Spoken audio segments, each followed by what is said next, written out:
ядрода ДНК орналасады. Бірақ ол ДНК-ның орналасуында өзінің белгілі бір құрылымы болады. Ол жайдан жай ғана ядроның ішінде жатпайды. Бірақ ең алдымен біз ДНК-ның құрылымын түсінуіміз керек. Ол қос тізбекті молекуладан тұрады. Осы тізбектердің барлығын біз полинуклеотидті тізбек деп атаймыз. Неліктен? Өйткені бұл ДНК-ның молекуласы ол полимер. Ал ол полимердің өзі бөлек-бөлек мономерлерден тұрады. Яғни мономерлері бұл нуклеотидтер. Яғни ДНК-ның өзі полинуклеотидті тізбек. Сол полинуклеотидті тізбектің әрбір жеке мономері нуклеотид. Бұны былай аналогия жасасақ болады. Мысалы, пойыздың әрқайсысы өзі жеке-жеке вагондардан тұрады. Жеке-жеке вагондар бірігіп бір ұзын пойызды құрайды. Дәл сол сияқты полинуклеотидті тізбек бір пойыз болатын болса, яғни бұл бір ДНК болса, соның әрбір вагондары нуклеотид. Енді сол бір нуклеотидін алып, ДНК-ның қарайтын болсақ, ол негізгі үш нәрседен тұрады. Фосфат тобы, 5 көміртекті қант және азоттық негіздер. 5 көміртекті қант, егерде ол дезоксирибоза деген қанттан тұрса, бұл ДНК болады. Ал егер рибоза деген қанттан тұратын болса, бұл РНК болады. Ал азоттық негіздерге келсек, мына жақта тұрған азоттық негіздердің орнына аденин, тимин, цитозин немесе гуанин болуы мүмкін. Осы төртеуінің біреуі осында орналасады. Яғни бір нуклеотид осындай үш нәрседен тұрады. Бұл жердегі азоттық негіздер тимин, егерде урацил болатын болса, тиминнің орнына бұл РНК-ның құрылымы болады. Осы азоттық негіздердің өзін біз екі топқа бөлеміз: пуриндер және пиримидиндер. Пуриндер дегеніміз гуанин мен аденин. Не үшін бұлар пуринге кіреді? Өйткені олар екі сақинадан тұр. Ал пиримидиндер жеке өз алдына сақинадан тұр. Оған цитозин және тимин жатады. Міне ДНК-ның толықтай құрылымы. Бұл жердегі нуклеотид қайсысы дейтін болсақ, бағана айтқан үш компонент. Міне фосфор қышқылының қалдығы, 5 көміртекті қант, дезоксирибоза және азоттық негіз. Бұл жерде аденин тұруы мүмкін, тимин мүмкін, немесе цитозин тұруы мүмкін. Міне мына жақтың бір бөлігі бір нуклеотид. Мына жақ бір нуклеотид. Мына жер бір нуклеотид, мына жер бір нуклеотид. Нуклеотидтер бір-бірлерімен қосылып, полинуклеотидті тізбекті құрап жатыр. Енді бұл нуклеотидтер өзі кішкентай қышқандай вагондар болса, олар бір-бірлерімен қалай байланысады? Олардың байланысуы қантты және фосфатты топтар арқылы байланыспен жүзеге асады. Яғни ДНК-ның өзін ұстап тұру үшін бізде бір каркас болу керек. Мысалы, мұны ұстап тұру керек, екі жағынан мықты болып. Ол үшін мысалы айтайық, мына жаққа былай қойдық. Осындай бір мықты нәрсе ұстап тұру керек. Ол нәрсе ұстап тұратын нәрсе бұл жердегі қантты фосфатты қаңқа деп аталады. Яғни қант, осы қант пен фосфатты топтардың арасындағы байланыстар болу керек. Сонда міне екі жағынан мықты болып ұстап тұрады. Ол нәрсенің құрылуының өзі белгілі бір ереже арқылы жүреді. Бұл жерде 5 көміртекті қант пен келесі 3 штрих көміртегі бар қант пен арасындағы байланыстан түзіледі. Мына жаққа қарайық. Бұл жердегі 5-ші көміртекпен байланысатын болса, қанттың 5-ші көміртек 1, 2, 3, 4, 5. 5-ші көміртегімен байланысатын болса, бұл орында 5-ші штрих деп айтылады. Ана жақта 3-ші болып тұр. 1, 2, 3, 3-ші. Онда бұл 3-ші штрих деп айтылады. Арасында фосфор қышқылының қалдығы тұр. Осылайша қайталанып келеді. Яғни бұл жерде 5 көміртектіден 3 көміртекке қарай, төменге қарай бағытталып тұр. Төменге қарай бағыт.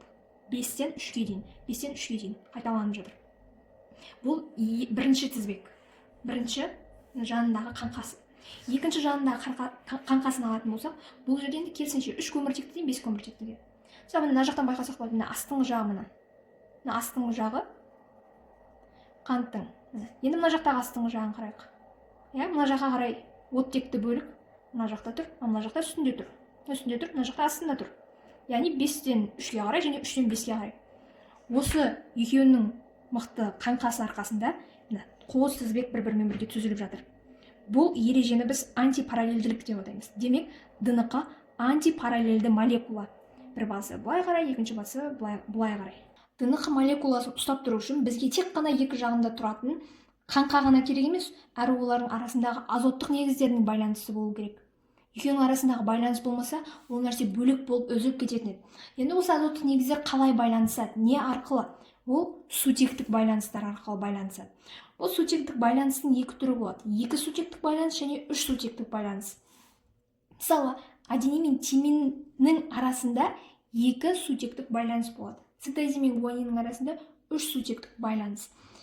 Яғни бұл жерде қарап тұрсақ пазл сияқты. Тек қана цитозин мен гуанин ғана бір-бірімен пазл сияқты қосылып, үш сутектік байланыс түзеді. Тек қана аденин мен тимин ғана бір-бірімен екі сутектік байланыс түзеді. Аденин мен гуанин қосылмайды, тимин мен цитозин қосылмайды. Тек қана екеуі бір-бірімен бірге жүреді. Бұл ережені қатып қалған заңдылықты комплементарлылық деп атаймыз. Демек, комплементарлықтың осында екі түрі болады екен. Енді осы құрылымдар арқасында ДНК тізбегі құрылды делік. Мына қос тізбекті полипептидті молекула. Олардың бір-бірімен қосылуының өзі спиральдарына қарайтын болсақ, міне осылай белгілі бір сайларды түзеді. Ол сайлардың өзін біріншілік немесе басты және екіншілік сайлар деп екіге бөлеміз. Ол сайлардың өзі аралықтарды түзеді. Аралықтарды үлкен және кіші деп бөлеміз. Мысалы, мына жаққа қарайық. Үлкен аралық, мына бір орыннан екінші орынға дейін. Ал мына жақта кіші аралық. Мына жақта қайтадан үлкен аралық, мына жақта кіші аралық. Осындай аралықтар түзіледі. Және әрбір мынадай бір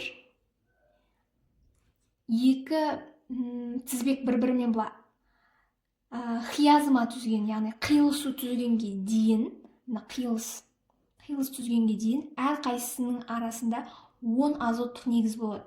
Бір суреттерде әшін арасына бір 3-4 қана сызықтарды, азоттық негіздерді ғана салып қояды. 3-4 емес, әрбір қиылысқанға дейін 10 жұп азоттық негіз болады. 1, 2, 3, 4, 5, 6, 7, 8, 9, 10 жұп болады. Енді біз аралық деп жатыр. Аралық деген нәрсе не үшін? Өйткені ДНК деген нәрсе ол үнемі ядрода бос күйінде жатып, осындай ашық түрде өз-өзімен қалқып жүрмейді. Ол үнемі бір процесс үстінде, бір нәрсе жұмыс үстінде болып жатады. Ол жерден бір нәрселерді көшіріп жатады, белок синтезге қажет болып жатады. Үнемі оны инструкция ретінде жасуша қолданады, бір нәрсе түзу үшін. Енді ол нәрселер түзу үшін, жасау үшін бұл нәрсені ДНК-дан көшіреді. Бұл ДНК кітап сияқты инструкция. Мысалы, бір тамақ пісіру керек. Ол тамақтың жасалу жолы, инструкциясы, менюі осы ДНК-да жасырынады. ДНК-дан көшіру керек. Ал ДНК-дан көшіру үшін, немесе тағы да басқа процестер үшін, ДНК шиыршықталу үшін, ол міндетті түрде бір қандай да нәруыздармен байланысып тұрады. Бір ферменттер болсын, байланысады. Сондықтан бізге үлкен аралықтар керек. Көбінесе үлкен аралықтармен байланысады, арасы кішкене бос болғандықтан осы жерге бір қандай да нәруыз жалғанады кішіге қарағанда. Осындай аралықтар бізге сол себептен керек. Нәруызбен бірге жалғасу үшін. Ал ДНК-ның өзі мынадай қос, жай ғана өзім мынадай бір тізбек, қос тізбек. Осы тізбекте егер біз жасушадан, адам жасушасынан бір жерден алып, оны бүйтіп ашып жаятын болса, оның ұзындығы 2 метрге дейін жетеді. Бірақ ол сонша 2 метр болса да кішкентай ғана біздің терімізде бір жерде тұрады, ол ядроның ішінде кішкентай болып тұрады. Не үшін? Өйткені табиғатта хромосома деген нәрсе пайда болған. Сол хромосоманың арқасында ДНК упаковкаланып, спирализацияланып, шиыршықталып, тығындап хромосоманың ішіне салып қояды. Ол салынуы қалай жүзеге асады? Бірінші мынау ДНК, ДНК. Осы ДНК-ны гистон деген нәруыздарға ораймыз. Мына тұрған гистон нәруыздары. Гистон нәруыз 8 топтан тұрады, үстінде 4-еу, мына астында 4-еу. Осы гистонды келеді, ДНК-мыз келіп, қос тізбегі келеді, орайды. 2 рет орам жасайды. Келесі гистонға келеді, ода тағы 2 орам жасайды. Келесіге келеді, 2 рет орам жасайды. Келесі тағы осы орамдарды жасап, хромосоманы құрайды. Ал бұл жердегі гистоннан құрылатын құрылымның да өзінің аты бар. Егер де ДНК гистонды орайтын болса, мына бір құрылымын нуклеосома дейміз. Міне тағы бір нуклеосома, бір нуклеосома, екінші нуклеосома. Олар нуклеосома. Ал бұл нуклеосомалардың жиынтығын хроматин деп атаймыз. Хроматин жіпшелері. Енді сұрақ туындауы мүмкін. Не үшін ДНК бұл гистон нәруыздарын орап жатады? Бұл жерде қандай да бір магия бар ма? Жоқ. Себебі бұл қарапайым физикалық заңдылықта. Гистон нәруыздардың заряды плюс зарядты. Ал ДНК-дағы фосфат топтарының заряды минус зарядта. Ал плюс пен минус табиғатта бір-біріне тартылады. Осылайша тартылғанның арқасында ол жерде оралым жүзеге асады. Ал енді бұл ДНК клетканың ішінде жай ғана бір хромосома болып жатпайды. Хроматинге хромосома түзет дедік қой. Ол хромосома бір ядроның ішінде хромосома болып үнемі тұрмайды. X болып. Көп суреттерде хромосома дегенде осындай X қып көрсетеді, бірақ шын мәнінде егер біз жасушаның ішіндегі ядроны алып қарайтын болсақ, ол жерде біз бірден мынандай хромосоманы көре салмаймыз X қып. Бұл жерде бүкіл нәрсе кішкене күрделірек. Біз жасушаның ішіндегі мынаны ядро деп ойлайықшы, осы ядроның ішін қараған кезде ол жерде мынадай хромосомалар емес, бұл жерде мынадай хроматин жіпшелері жатады. Лапша сияқты сорпадағы кеспе секілді тұрады. Мына хроматиндер, мына нуклеосомалар бір-бірлерімен біріктіріп мына хроматин сөйледі. Осылар мына хроматин лапша сияқты ішінде толып жатады. Бұл қарапайым ядроның тіршілігінде осылай болады. Ал жасуша бөлінетін кезде ғана ол мынандай хромосомаға айналады. Ал қарапайым тіршілік циклында жасуша жай ғана өмір сүріп жүрген кезде оның ішінде хромосома былай тұрмайды. Жай ғана былай хроматин жіпшелер жатады. Бұлар кейін барып мына хромосомаға айналады, кейін барып шиыршықталады. Ол бөлінер алдында ғана. Демек, осы хроматин жіпшелер ішінде жататын болса, хроматин жіпшелерін өзіміз екіге бөліп қарастырамыз. Эохроматин және гетерохроматин. Эохроматин деген нәрсе бұл нуклеосомалары бір-бірлерінің кішкене бостауыттығында ғана кеңістік бар. Ал гетерохроматин олар өте тығыз қапталған. Не үшін? Өйткені эохроматинді жасуша күнделікті өмірде түрлі нәруыздарды түзу үшін жиі қолданады, күнделікті өмірде. Ал гетерохроматинде хроматин жіпшелерін көп қолданбайды, немесе мүлдем қолданбайды. Мысалы, мынадай нәрсе бар ғой, адамның хромосомасының 98% қоқыс деп айтады. Не үшін? Ол бекер емес. Көбісі гетерохроматин ретінде жатады. Олардың барлығын біз қолданбаймыз. Мысалы, біздің ДНК-ңызда бұрынғы ата-бабаларымыз сары шашты болуы мүмкін, немесе жасыл көзді болуы мүмкін. Бірақ ол белгілер пассивті түрде жасырынып тұруда жатуы мүмкін. Немесе бір түктілік болсын, қандай да бір белгілер болсын, ол жай ғана ұйықтап пассивті түрде жатады. Оны күнделікті қолданбайды. Сол үшін сізде тек қана шығатын күнделікті қолданатын нәруыздар ғана, түзіледі сіздің ағзаңызға тән нәрселер ғана. Осы нәрселер эохроматин және гетерохроматин деген нәрсе. Енді бағана тақырыпқа оралайық. Ядроның ішінде хроматин жіпшелері кеспе секілді жатады. Енді бұл кеспе секілді жатқанмен кейін ол енді қалай да болсын хромосомаға айналу керек, мынадай X пішіндес хромосомаға айналу керек. Өйткені ол бөліну керек. Бөліну процесі митоз, ал қарапайым кәдімгі клетканың тіршілігі ол интерфаза.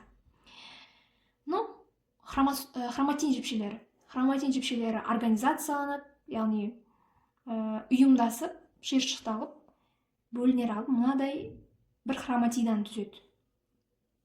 Бұл бір хроматиданың өзі бір хромосома болып саналады. Әрі бұл жерде бір ДНК молекуласы жатады. 2 метрлік бір ДНК молекуласын біз осындай бір хроматидаға шиыршықтап, бағанағы нуклеосомалар, гистондар арқылы шиыршықтап сап қойдық. Бұл жарты хромосома болып есептелмейді, бұл кәдімгі бір хромосома. Өйткені хромосомалардың өзінің түрлері болады. Бір хроматидалы болуы мүмкін, немесе мынада 2 хроматидалы болуы мүмкін. Мынада хромосома, әрі мынада хромосома. Тек бұл бөлінетін кезде репликацияланады. Не үшін? Өйткені бізге 2 жасушаға да бірдей хромосома жиынтығын жіберу керекпіз. ДНК-ны мына хромосоманы көшіруіміз керек, сөйтіп 2 жаққа да жіберуіміз керек, бірдей 2 түрлі жасушаға. Енді не істейді? Осы бір хроматидамыз репликацияланады, екеселеніп, солайша екінші хроматида пайда болады. Бұл екеуінде біз сестер хроматид немесе апалы хроматидалар деп айтамыз. Екеуі бірдей ғой. Ал ортасына келеді, центромера деген нәруыз келіп, екеуін былай қосып қояды. Екеуі бір-біріне ажырап кетпес үшін, бірге тұру үшін. Өйткені екіншісіне біріншісінің көшірмесі. Кейін осы бір хромосомада 2 хроматида болады және 2 ДНК молекуласы болады. Сошы жалпы олардың саны 46 хромосома болады. Бір жасушада 46 хромосома болады, 92 хроматида және 92 ДНК молекуласы болады. Ал бағана 46 хромосома, бір хроматидалы 46 хроматида бар болады. Енді жасуша бөлінеді. жасуша бөлінгеннен кейін мына нәрседен бөлінгеннен кейін ол қайтадан екіге бөлінеді. Екіге бөлініп екі жаққа бір хроматидадан жібереді. Бір жасушаға 46 хроматидалы 46 хромосома жібереді, екіншісіне 46 хроматидалы 46 хромосома жібереді. Одан кейін ол қайтадан олар ядро ішінде қайтадан кеспе ұқсап қайтадан шашылады. Кейін олар солайша өмір сүріп келеді, хроматин жіпшелері болып. Қайтадан ол жасуша бөліну керек, көбейетін кезде қайтадан осы процесс басталады. Бұл процессті ашып қарау үшін митоз, миоз процестерін қарау керек. Оның ішінде интерфаза болады, әрі митоз фазалары, олар бөлек.